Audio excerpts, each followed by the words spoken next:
एक नए कंसेप्ट को सीखेंगे based on circular motion. Circular motion में ये हॉरिजॉन्टल पेलिंग मोशन होता है, उस पे क्वेश्चन है जिसको हम लोग सॉल्व करने की कोशिश करते हैं। क्वेश्चन ये है कि a particle of mass m is suspended from a ceiling through a string of length capital L. The particle moves in horizontal circle of radius r. Then the speed of the particle and tensor the string पूछा है। इस question में सबसे पहले fundamental diagram को समझना होगा कि डायग्राम ये कहना क्या चाहता है। तो एक सीलिंग है, इसको हम समझने की कोशिश करेंगे। ये सीलिंग है, इससे एक स्ट्रिंग रखा हुआ। अब स्ट्रिंग में क्या कुछ कंडीशंस होते हैं, ये कुछ इस तरह का मोशन कर रहा है। अब ये सर्कुलर मोशन करेंगे कैसे, लाइक दैट। ये इस पार्ट पे सर्कुलर मोशन कर रहे होंगे, जस्ट लाइक जैसे ये सीलिंग है, सीलिंग पे इस तरह कुछ मोशन कर रहा होगा। अगर हम इसको डायग्राम में समझने की कोशिश करें तो ये इसका फिक्स्ड पॉइंट है जो इसका लेंथ भी दिया हुआ है और इस सर्किल पे मूव कर उसका रेडियस भी पता है, क्योंकि हमारा रेडियस आर दिया हुआ है और इसका मास m होगा, मास m दिया हुआ। ये इस तरह सस्पेंडेड है कि कौन सा हॉरिजॉन्टल सर्किल मोशन कर रही है, कौन सा हॉरिजॉन्टल सर्किल।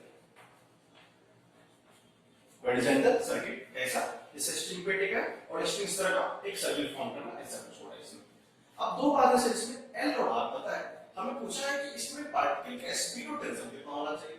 हम लोग को basic fundamentals of circular motion से ये पता है कि अगर कोई पार्टिकल यहां होगा, हम लोग किसी एक पॉइंट की बात करते हैं, मान लीजिए डॉटेड पॉइंट मतलब नेक्स्ट पार्ट की बात होगी। अगर ये सर्कुलर मोशन कर रहा होगा, इसका मास m है, तो नीचे एक ग्रेविटेशनल फोर्स mg लगेगा। अब अगर ये सर्कुलर मोशन करता है तो दो तरह के फोर्स लगते हैं इसके, एक टुवर्ड्स द सेंटर ओ लगता है जिसको अपन बोलते हैं सेंट्रीपिटल फोर्स, और एक exactly same amount of force लगता है आउटसाइड द न्यूक्लियस को बोलते हैं सेंट्रीफ्यूगल फोर्स। उसका वैल्यू होता है, अगर उसकी वेलोसिटी v है तो mv²r, वो कि आउटसाइड लगता है। r क्या होता है, अगर ये वेलोसिटी इस तरह से रोटेट करेगी just like circular motion complete करेगी, इसके टेंजेंशियल वेलोसिटी पे करते हैं। अब नेक्स्ट पॉइंट है हमारा, इसमें टेंशन कितना होगा। अगर ये स्ट्रिंग है इसका माध्यमिक टेंशन भी होगा, लेकिन यहाँ पर टेंशन निकालने के लिए हमें दो कंपोनेंट्स ब्रेक करने होंगे। कंपोनेंट्स मींस एंगल निकालना होगा, लेकिन एंगल का रिलेशन यहाँ पे है नहीं। उसको समझने के लिए हमने क्या किया, मान लेते हैं यहां से हमने एक परपेंडिकुलर ड्रॉ किया इस पॉइंट पे, एक परपेंडिकुलर ड्रॉ किया इस पॉइंट पे, और इस एंगल को अपन थीटा मान लेते हैं। इस एंगल को क्या मान लिया, थीटा। अगर वो एंगल थीटा पर थीटा हमारा नोन नहीं, हमने माना है, हमने उसको एज्यूम किया कोई भी थीटा होगा। By the concept of seminars ये एंगल कितना होगा, थीटा होगा। अगर ये टेंशन T है, अगर ये टेंशन T है, इसके दो कंपोनेंट देंगे, बोलेंगे सर एक कंपोनेंट इधर को जाएगी जो हमारा T sin थीटा होगा, जो हमारा T sin थीटा होगा, और जो एक कंपोनेंट टुवर्ड्स द नॉर्मल जो है वो T cos थीटा होगा। इस एफबीडी में हमें ये देखने को मिला कि अगर ये बॉडी सर्कुलर मोशन कर रही है तो नेट फोर्स इस पॉइंट पे ऑर्बिटल से जीरो। अगर एक भी नेट फोर्स का डायरेक्शन किसी और का हो गया, इसका मतलब ये सर्कुलर मोशन का पाथ ब्रेक कर जाएगा। अगर नीचे फोर्स लगता होगा ये उस सर्किल पे रोटेट नहीं कर पाएगा, अगर इधर ज्यादा फोर्स लगता होगा ये इसका पाथ चेंज हो जाएगा, सर्कुलर मोशन हो जाएगा। इसका मतलब अगर ये सर्कुलर मोशन कंप्लीट करेगा, इसका मतलब इस पॉइंट पे हमें नेट फोर्स जीरो होना चाहिए। नेट फोर्स जीरो होने का मतलब होता है, हमने जो कांसेप्ट में सीखा है, F net at that point is equal to 0। इसका मतलब horizontal force as well as in vertical force। हम लोग दूसरे लैंग्वेज में बोल सकते हैं कि x कंपोनेंट का net force and y component का नेट फोर्स कितना चाहिए, जीरो। जब हम लोग बोलते हैं नेट फोर्स जीरो, मतलब summation of force in horizontal is equal to zero, summation of force in vertical is equal to zero. यहां तक बात समझ में आई तो हमको दो इक्वेशंस मिलेंगे। जो फर्स्ट इक्वेशन होता है, अगर हम वर्टिकल फोर्स की बात करें, हॉरिजॉन्टल फोर्स की बात करते हैं पहले, F horizontal is equal to 0। horizontal means इस डायरेक्शन को हमने पॉजिटिव देखा होगा, हमारा नेगेटिव होगा।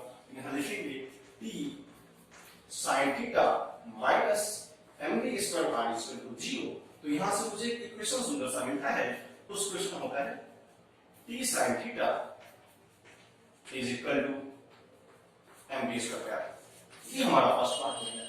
उसी तरह हम सेकंड पार्ट पे आते हैं। सेकंड पार्ट में तो क्या होगा, वहां पे सेकंड पार्ट में वर्टिकल जीरो होना चाहिए। Summation of all the forces in vertical क्या हो, जीरो। इसका मतलब लिखेंगे T cos theta minus mg equal to 0। ये आ जाएगा T cos theta is equal to mg। This second equation. अब यहां देखते हैं सर, मेरे पास दो अननोन है, इक्वेशन में दो है, लेकिन सर अननोन दो नहीं सर तीन हो गए, कैसे?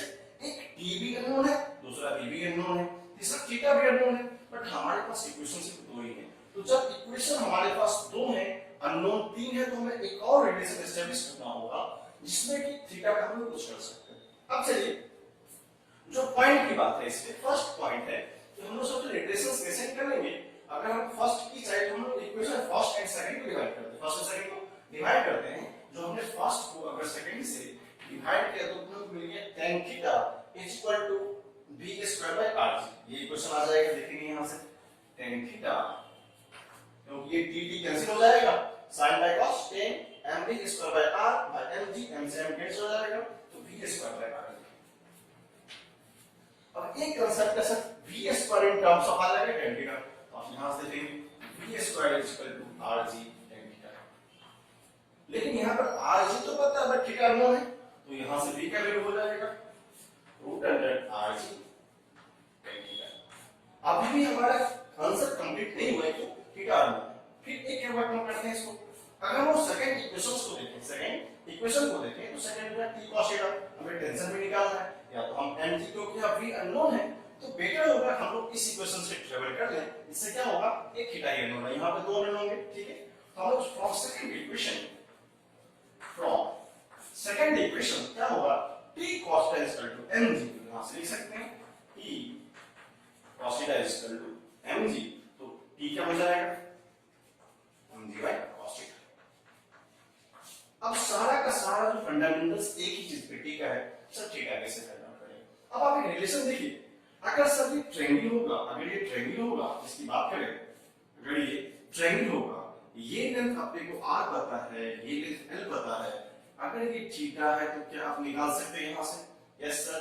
थीटा के सामने वाले को बोलते हैं परपेंडिकुलर, तो यहां से अपने को समझ में आएगा sin theta is equal to, ये हो जाता है r by l, r by l। अगर sin theta r by l है, इसका मतलब हमको क्या पता है, परपेंडिकुलर बाय बेस को हाइपोटेनस होता है, तो यहां से अपने को b आ जाएगा, तो पाइथागोरस से हम अप्लाई करेंगे b is equal to l square minus r square का 1/2, हम लोग रूट में से लिख सकते हैं। अपने पास p आ गया, अपने पास b अवेलेबल है, s अवेलेबल है, तो जो भी अननोन कंसर्ट थे वो हम लोग क्या कर सकते, वैल्यू पुट करना। सबसे पहले बात आती है टेंशन की, सर cos थीटा होता है बेस बाय हाइपोटेनस, तो बेस कितना है l स्क्वायर r स्क्वायर का रूट 2 और हाइपोटेनस कितना है l, तो यहां पे सॉल्व करेंगे mg divided by what is the base l square minus r square base 1/2, और जो l ऊपर जाएगा, ये l जो ऊपर जाएगा होगा यहां पे mgl r square minus l square का 1/2 होगा। ये जो इक्वेशंस हमको आया, अब हम लोग जब इसको देखते हैं हमको किसी एक में अननोन ही दिखता, तो टेंशन का वैल्यू mg m नोन है, g नोन है, l नोन है, l square minus r square known है, l नोन है, तो ये हमारा टेंशन का पार्ट है। लेकिन जब लोग इन फर्दर कोर्स जाते हैं तो एक और अननोन रह जाता है tan थीटा। उस tan थीटा को हमको पता सिर्फ b पता हो कि easily put in tan theta, उसको पुट करने के लिए हम लोग क्या करेंगे, इस इक्वेशन को ट्राई करेंगे। अब जो इक्वेशन ये आया हमारा v इज इक्वल टू, जो हमारा इक्वेशन आया है v is equal to root under rg tan theta. हमने यहां पे सॉल्व किया था, जो p बाय p का वैल्यू था r, d का कितना था l square r square minus root under 1/2। हम देखेंगे दिस इज p का वैल्यू है, तो v हो जाएगा r g, tan थीटा होता है p मतलब r, what is b, b is equal to l square r square to the power 1/2। जब ये इक्वेशन हमें आ गया तो क्या हमारा सारा कुछ अननोन निकल गया, yes sir.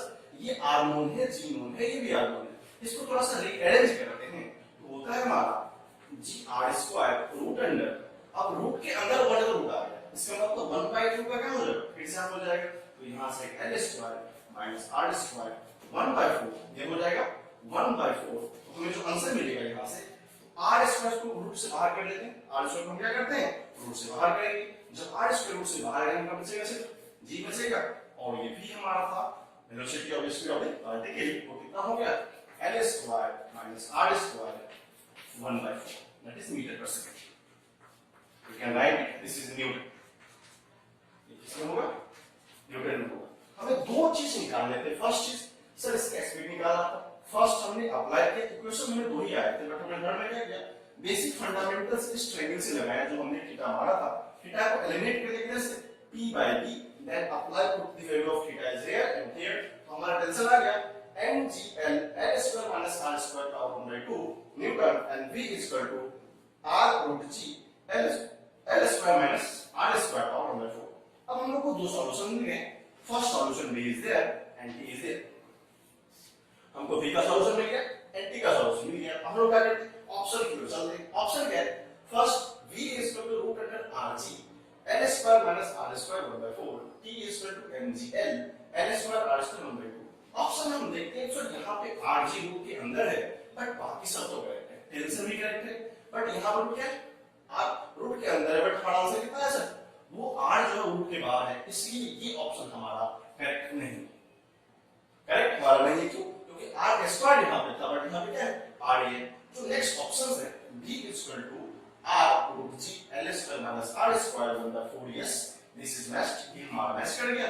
Third option mgl l square minus r square 1 by 2. Okay, ये ऑप्शन हमारा मैच कर गया. सेकंड वाला ऑप्शन कि v का value r root under g l square minus r square power 1 by 4, t is equal to mgl l square minus r square power 1 by 2. ये दोनों हमारा मैच कर गया. सिमिलरली फॉर थर्ड, यहाँ भी r आउटसाइड है. Okay, r root g, ये तो मैच कर गया r root g, but l square minus r square 1 by 2, but here is 1 by 4. That's why this is wrong. यहाँ देखेंगे mgl l square minus r square और 1 by 2, ये तो हमारा करेक्ट है, but इसका पेयर हमारा क्या है, रॉन्ग है. सिमिलरली फॉर g, सर यहाँ पे रूट में ही r दिया, v is equal to root rg divided by l square minus r square 1 by 4. ये तो करेक्ट है, बट ये कितना है, रॉन्ग है. फिर टेंशन में mgl by l square minus r square power 1 by 4 दिया हुआ है. तो हमने जब इस क्वेश्चन को सॉल्व किया, हमें एक ही ऑप्शन करेक्ट मिले, जो कि ये हमारा ऑप्शन था. इस तरह क्वेश्चन को हम सॉल्व करने के लिए फंडामेंटल्स यूज करते हैं बेसिक के साथ साथ, जिसको आसानी से जो हमने सॉल्व किया v और t, v का वैल्यू दिस एंड t का वैल्यू दिस. आई होप आप समझ गए होंगे. Thank you.